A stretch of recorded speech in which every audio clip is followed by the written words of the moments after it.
Green Team Academy Podcast, Episode 61. My interview with 16-year-old Jesus Villalba Gastelum of Youth Climate Strike, Los Angeles.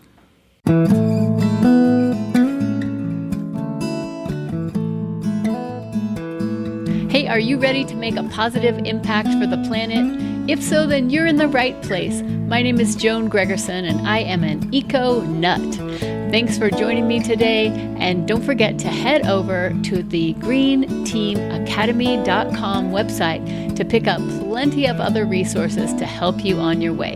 And with that, let's get started.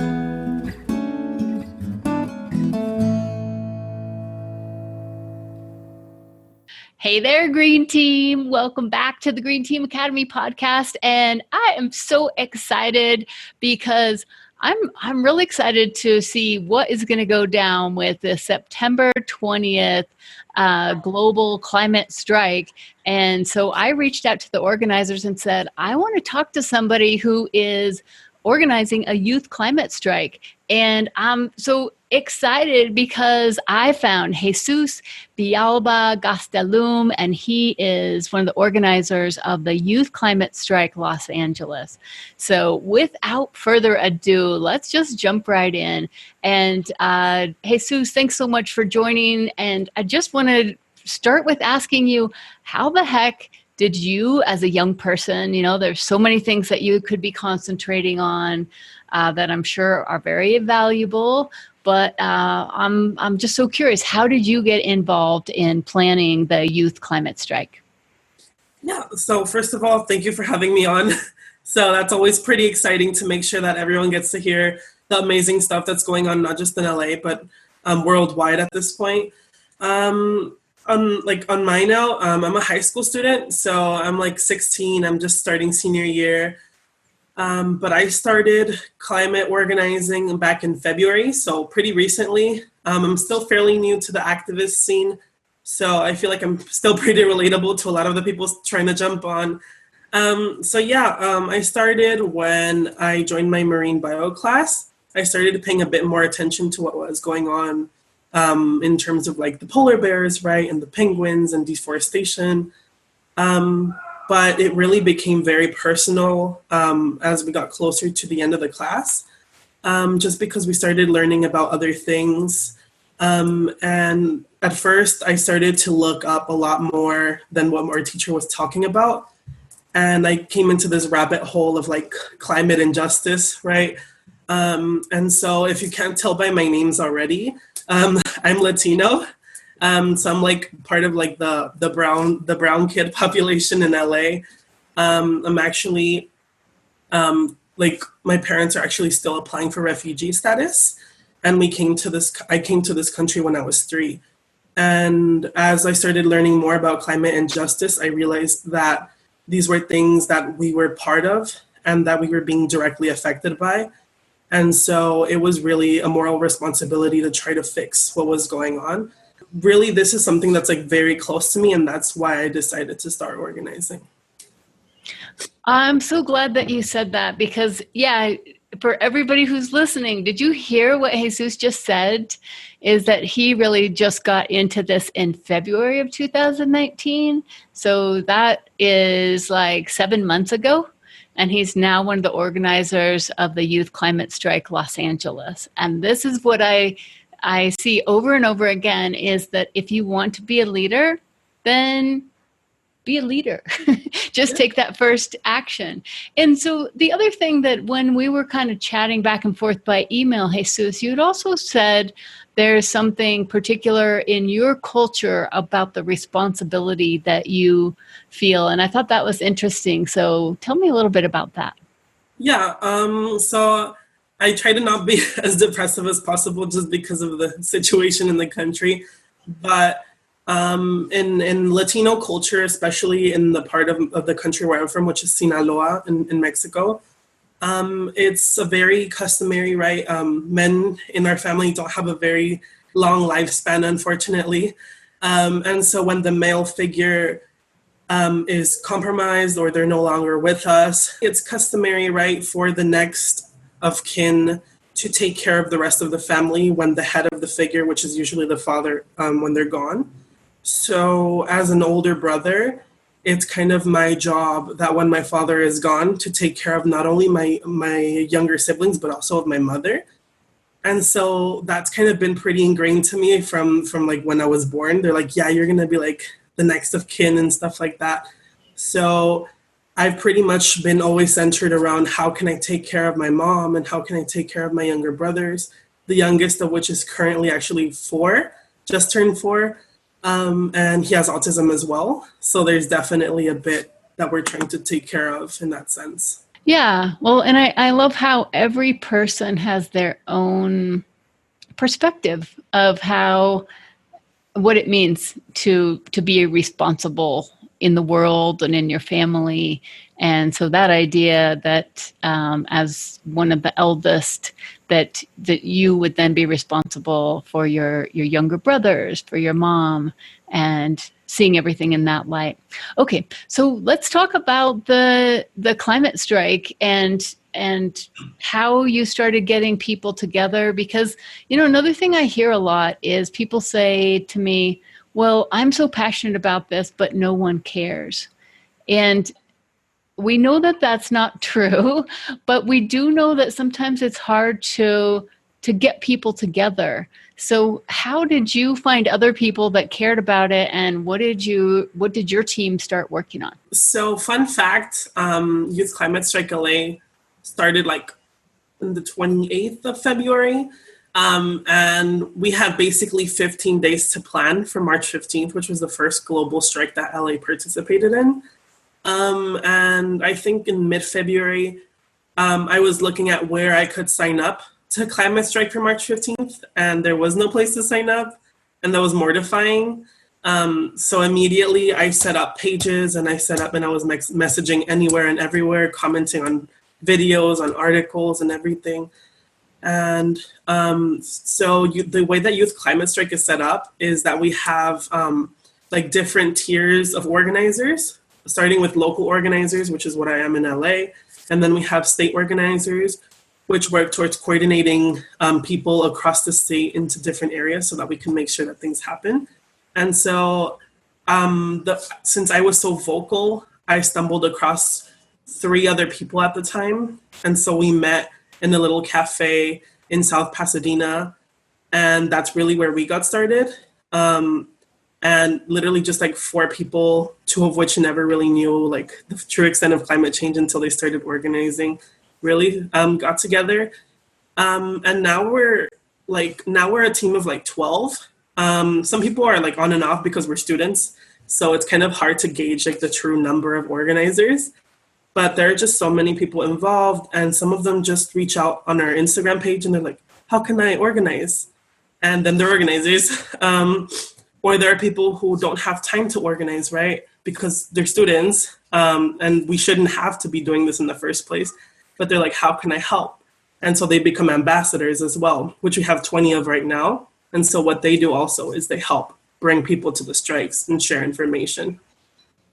Okay, so you said that is insane, Jesus.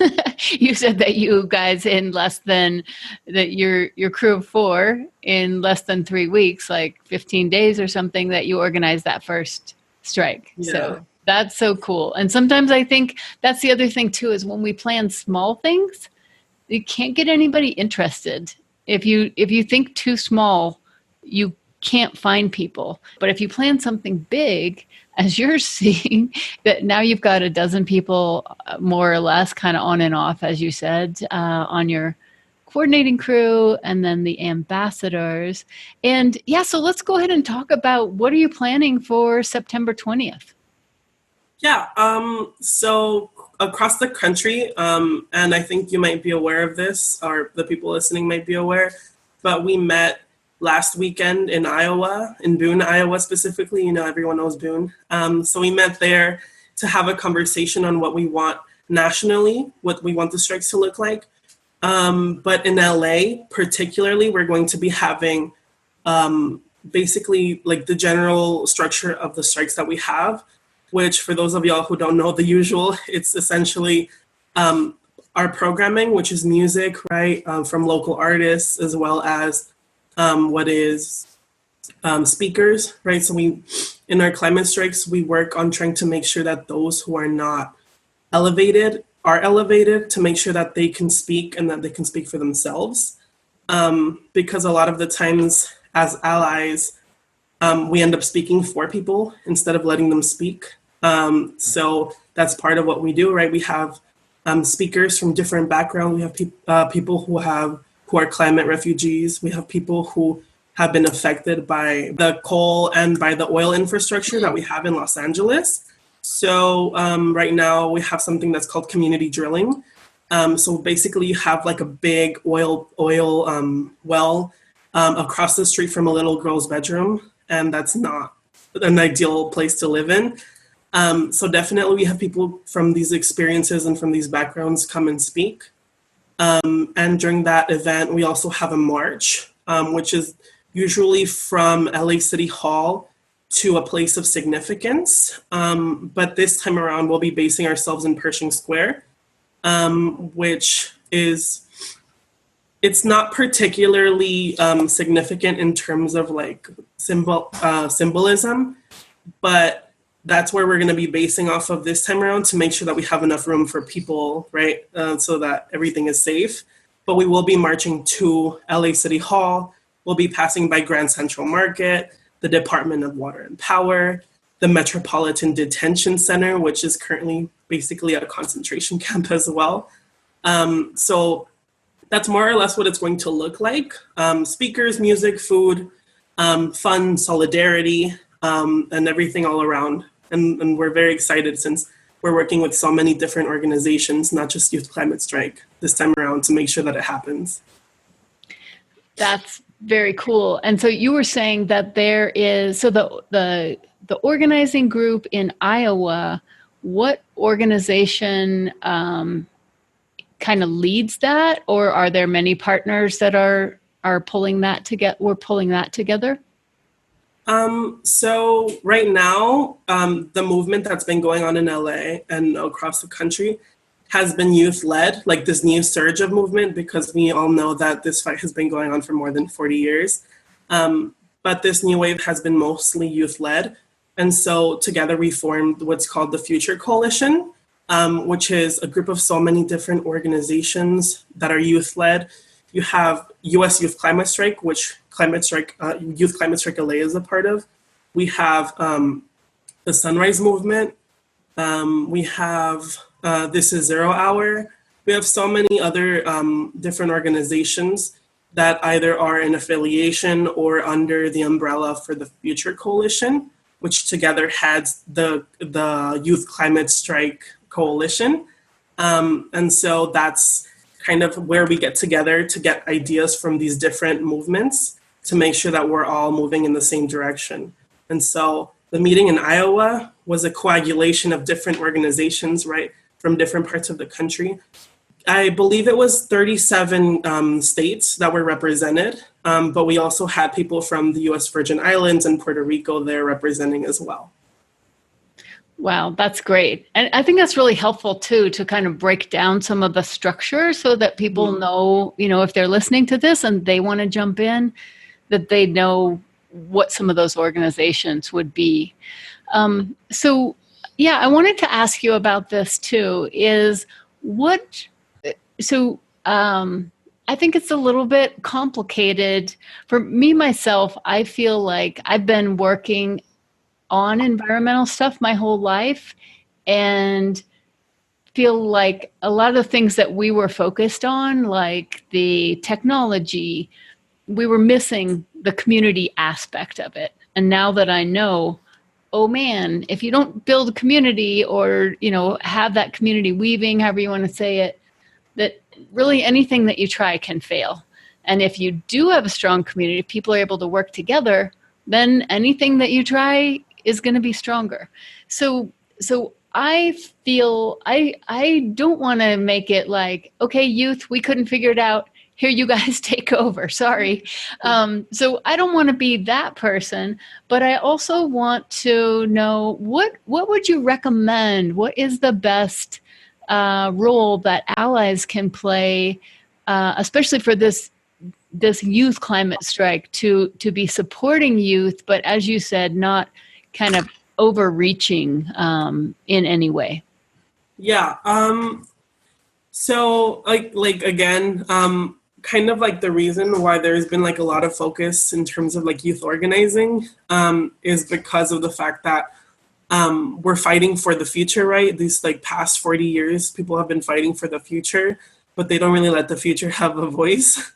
And unfortunately, especially in the United States, right, we're in a climate in which youth aren't necessarily prioritized, and so they're not necessarily given a voice. And you can see this in government, right, where you have specific age limitations to enter different offices, right? There's actually current youth groups that are working on lowering the voting age, excuse me. And so as adults, I think that the best thing that you guys can do right now is really listen to the message that the youth are trying to give, because right now we have very limited political power. And while that's rapidly changing, it's thanks to adults that are paying attention. And so these big manifestations and these big demonstrations that are happening are to get your attention to vote, right? To get your attention to become active in government, to get your attention, because you guys are the ones that can ultimately get this country on the right path before we get to take that position of power ourselves. That was well said. And so you're saying, yeah, we are the future. So if we're fighting for the future, that is the youth that are going to be inheriting this for more years than those of us who are older. And also, yeah, that if you're 16 and you care about this, you don't have the option to vote yet. So getting the people that do have that option or that can serve to understand what you're thinking about, what you care about, and acting on behalf of that. And so on the day of the climate strike, what would you like people to do? Try your best to attend one. We know that it's not always like an easy situation, right? Especially if you're coming from a frontline community, right, where you can't necessarily afford a plane ticket to the nearest major city or a bus even. But I think the most that we can do right now is show solidarity. So even if you cannot participate, share the images that are coming out, share the demands, share. Because at the end of the day, this strike, again, is to get awareness for a problem that's been going on for 40 years. And the most that we've been told is to recycle, which is not necessarily going to fix anything. So really part of our message, which is something that you can help, right? Because you can help by listening, which is like the main point of the strikes, is that this isn't just one person's fault. This isn't just Susie wouldn't recycle or Timmy won't go vegan. It's that we have 100 organizations or 100 companies worldwide that are contributing to 70%, right, of the world's fossil fuel emissions, and so on and so forth. And so it's really about accountability. So if you can share information, because again, knowledge is power, that is the biggest gift you can give anyone on September 20th. The other thing I would like to add to that is, I know for me personally, having participated in some of these, that I would recommend that you prepare yourself for it, strike and. So yeah. If you don't have, if you're not thinking about that next step, then you're likely going to feel crushed to be with so many people that care, and then to go home and go, wait, I didn't get anybody's phone number. Like, what am I supposed to do next? And so I think and this is part of what led me to start Green Team Academy was, walking in these marches and things and then coming home going, what are we doing? We can't just wait for another march. And so the idea that if you use that as a tool to help you form a team and start working on something locally. Okay, Jesus, so what exactly are the demands? I'm sure you guys have thought about this, and What are the demands? I think I'll go ahead and pull up your Instagram account, which is climatestrike.la. Yeah. So this is more or less a condensation of what we're asking for, right? Because we want to make sure that this is digestible. We have a whole comprehensive list full of bullet points and paragraphs in the national team's website as well. But we're focusing on these as well. So this includes upgrading our current electric grid. So as y'all may know, a lot of the times our energy supply does not come from somewhere that's green. In Los Angeles, this is rapidly changing, right? And that's thanks to a lot of people getting up and moving. Also, the investment in green technology and development. So right now, we're really divesting from that, and we're really focusing our resources on propping up the coal economy, which we know is not working out because it's actually more expensive right now to use these carbon technologies than to invest in greener technologies. But also a moratorium on the expansion of climate change inducing infrastructure. So that means oil drilling, right? That means coal mines. We want no new infrastructure on that sense, because we've done enough harm and we're already extracting where we can, and it's important that we stop. And so again, this plays into the next one, which is the Green New Deal. So the Green New Deal, a lot of people see it as like a policy, like a set policy, when it really isn't. It's more like guidelines or a North Star, if you will, to see where we want to be in the next couple of years. And so highlighted in the Green New Deal are a start to a just transition, right? So that means that we're not putting coal workers out of work. We're putting them into new fields and training them for those new fields. So there's definitely a lot to look into in terms of the Green New Deal. I'll leave it to your viewers, to your listeners, to look up the Green New Deal and to really read through the document. Also, this ties into the creation of a committee so that we can implement the Green New Deal. And number 4 and number 5, which is Green New Deal and the committee for it, can be substituted by different policies. Although in LA, we've seen the implementation of the Green New Deal already, and we've had a climate emergency declaration. So that also kind of partially strikes off the demand, although we're still working right towards stronger demands. We want laws passed. So we want laws passed now, but we need them to be based on facts. Because a lot of the times politicians base laws on public opinion, or they base laws on a way that they feel, right, their religion or their particular belief system. And so we can't have that anymore. We need to have laws that are based on fact alone, and that they can stand on their own when put in criticism, scientifically speaking. And we want a national climate emergency declaration. There's a lot of mixed feelings amongst everyone, since we don't want the current president to have emergency powers. We probably want to hold off on that on the national level, but we are pushing for that at the state level right now, since we've already declared climate emergency in LA. And we've already established a climate emergency mobilization office in Los Angeles, which is pretty exciting. Yeah, congratulations to you guys. That's something that all of us could be following. I think there's definitely other cities out there that have declared a climate emergency, but LA took that extra step of developing an office. Yeah, it's very exciting. We've seen a lot of initiative from other countries, and so that's kind of what we're pushing for in Los Angeles. We also, and this is a big one because we're coming from a student perspective, we want teachers, we want people in the education system to really pay attention to climate change and to pay attention to its implications, and to include this in our compulsory education. Because even though I started organizing because I took a marine bio class, it took a whole rabbit hole of really bad things for me to get involved, when it really shouldn't be that hard to access this information.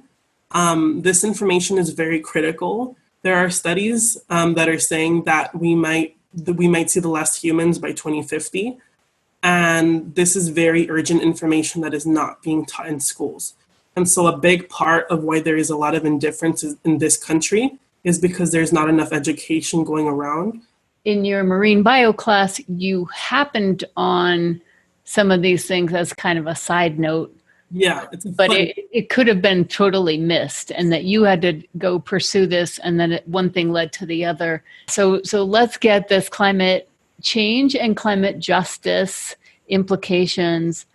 What I've been thinking about is that our education system, it talks about how power and money tend to corrupt. It talks about it in the past tense. Like, here's what happened in history. Yeah. And like, isn't that silly that they didn't stand up for their rights? And then, whatever. But I think that's the other part of it, is teaching that power and money and big power do tend to corrupt. And so that's kind of the climate justice aspect of it. As when that is the case, what do you do? And so teaching more of this kind of civic engagement that again, you're figuring out just by doing, which is super cool and inspiring. So yeah, let's go on to number 9. Yeah, so number 9 is the preservation of public lands and wildlife. So right now, we have a couple of green spaces in LA, right, which are accidental green spaces because they're things like parks, right, or little cross sections in the street. But we really need to make sure that the public lands that we have stay public, because right now we have parks in our own cities, right, and these parks are carbon negative, which means that they're absorbing the carbon that's coming in through the urban centers, right? So, for example, we have a big park in my little part of LA, right, which is like Southgate Park, it's called. And so this park is just crazily absorbing, right, all of the emissions that are coming out of the city, and helping us out, right, and providing cooler air. But who knows, in 5 years, we might have a big corporation that wants to set up a building there, right? And so this public land becomes private, and that green space is gone. And so right now, what we want is to make sure that these public lands belong to the people and that they are not compromised in any way. If you notice, in Los Angeles, a lot of the sidewalks are private, especially in downtown, which means that the companies that own those sidewalks can revoke passage to certain people. So right now, we want to make sure that whatever is public stays public, right? And that way we can ensure that if it is in the public domain, we can assure that our rights are protected there as well. So that's kind of the logic that ties into it, right? And then for number 10, the protection of water supplies. I feel like this one sounds like a no-brainer, but the past actions in the last 2 decades in the country hasn't really been stellar in terms of protecting water supplies. In fact, in racially diverse areas, i.e. People of color areas, the water quality isn't always great. You see places like Flint, Michigan, which have been suffering from really, really, really, really bad air and water quality for a couple of years now, and that has not been addressed.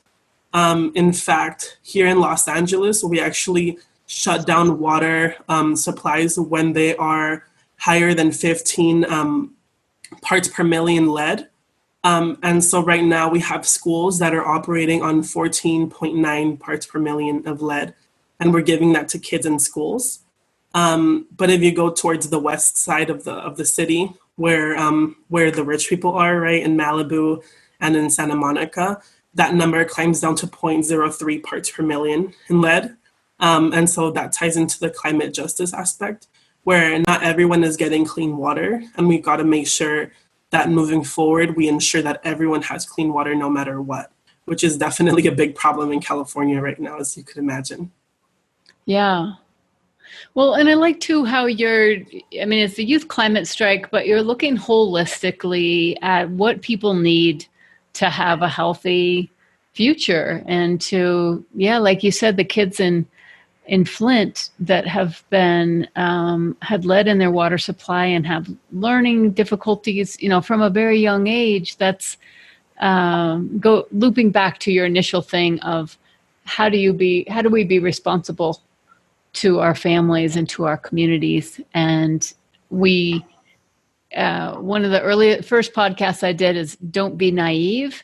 And my thing was like, I've been naive for so long. I just thought that people would be, of course you'd be like you said, this seems like a no-brainer, to protect the water supplies, but it's not always happening. And so I'm really happy that there's folks like you out there that are doing stuff. And what I was thinking we'd do next, I'm always curious, like, what are some good signs? What are some good things to put on your sign? Okay, so right here, this is your Youth Climate Strike Los Angeles, meet in Pershing Square, September 20th.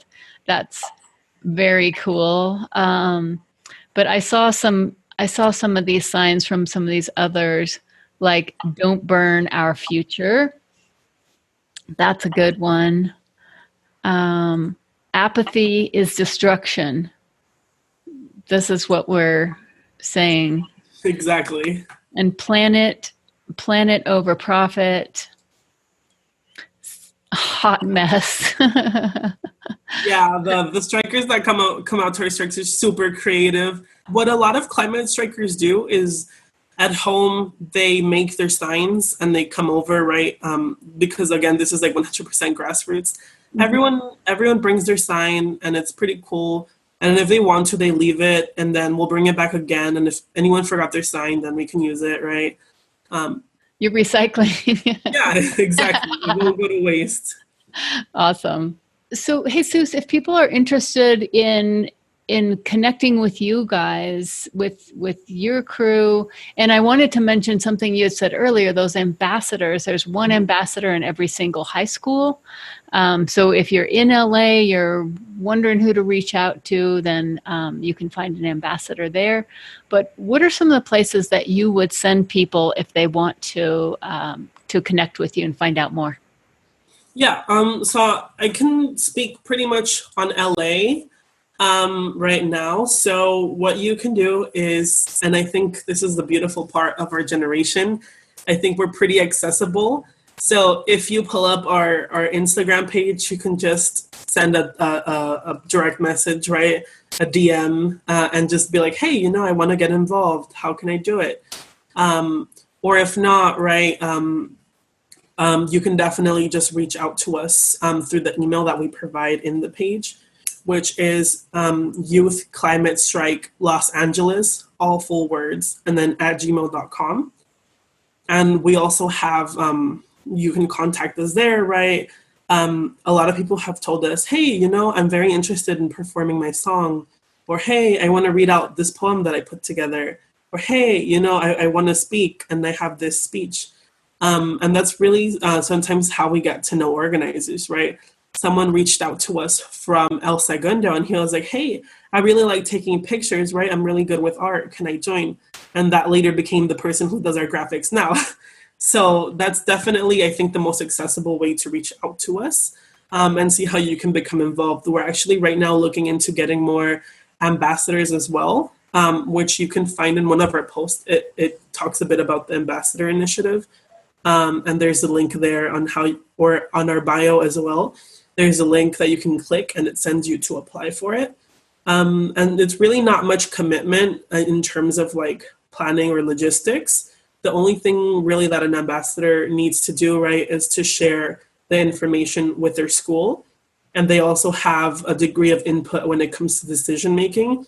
So that's definitely what I would suggest. If you really want to start organizing in Los Angeles, you can definitely reach out to us and be like, hey, I want to be an ambassador, and you can apply and we'll call you and then we'll get you looped in. And then as the time passes by, if you want to be an organizer, then welcome to the team. So that's pretty much how we work. That's great.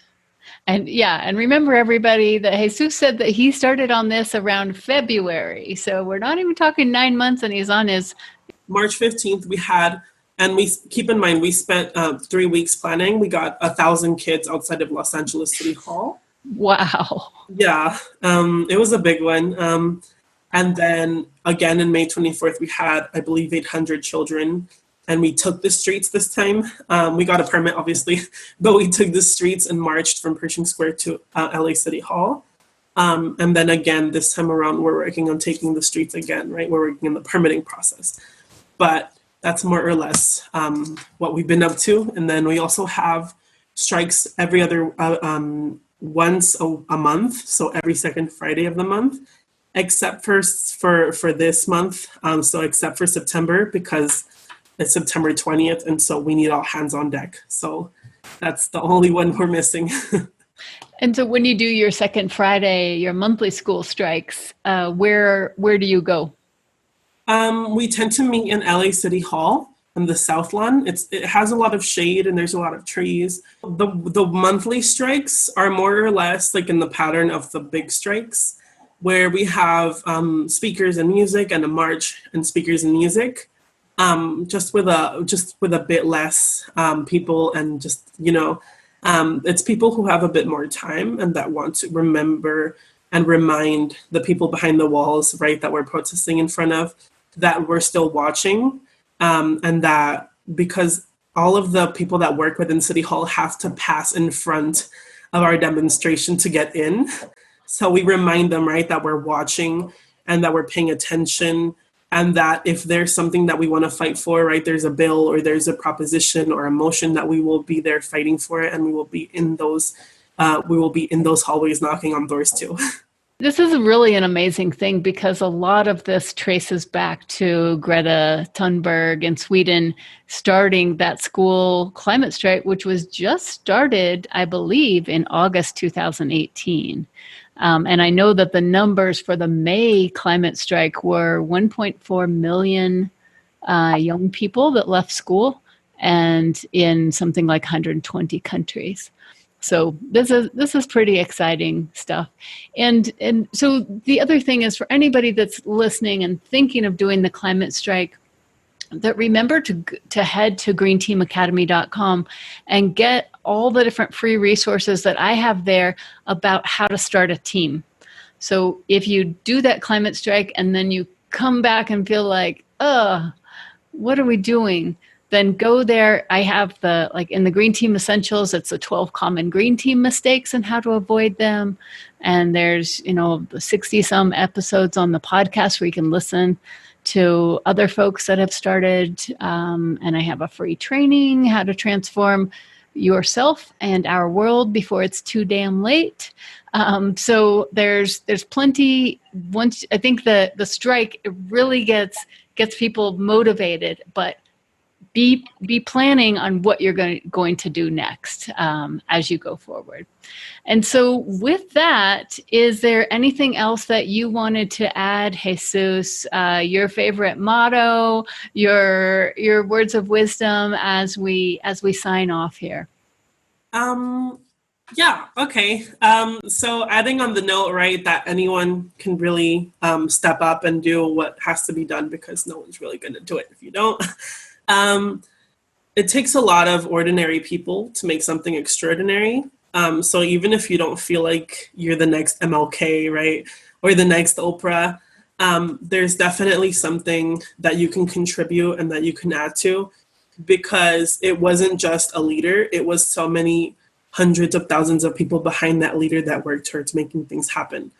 So even if you don't see yourself in that position right now, you will find yourself in that position if you really have to. And so it's time to start now before it's too late. Perfect. Well, that's a great note to sign off on.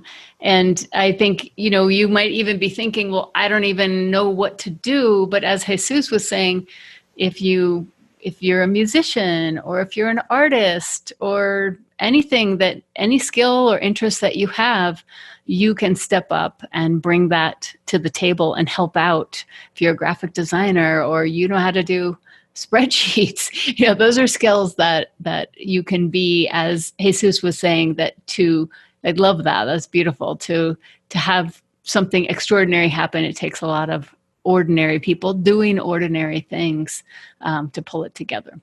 All right. So remember, everybody, September 20th, climate strike internationally. But if you want to join the one there in LA, that is at Pershing Square at noon. And you can find these guys at climate on Instagram at climatestrike.la. All right. Thanks so much, Jesus. I really appreciate you making time, and you give a lot of inspiration for people who have a million excuses in their mind of why they're not able to do it. The fact that you just stepped up and did it is going to create ripples of a lot of ordinary people finding out that they, as you are very extraordinary. So thanks so much. And remember, everybody, the time for action is now, because there is no planet B. Bye, Jesus. Bye. Have a great one.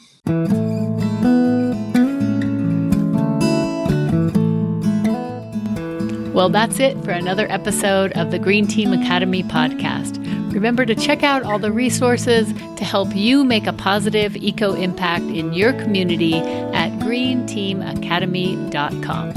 Thanks so much, and see you right back here soon.